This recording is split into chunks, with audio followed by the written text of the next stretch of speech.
Hi guys, so it's a winter weather advisory in Memphis, Tennessee. And see, look at the snow. It's a winter weather advisory. And I'll show you the details of the winter weather advisory. So look.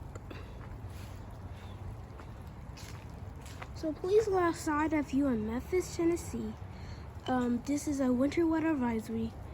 Ice and snow.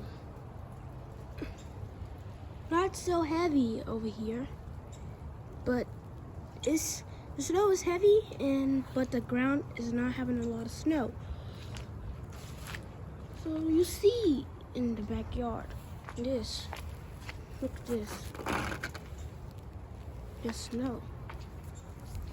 So this can be ice and snow from the ground. So thank you.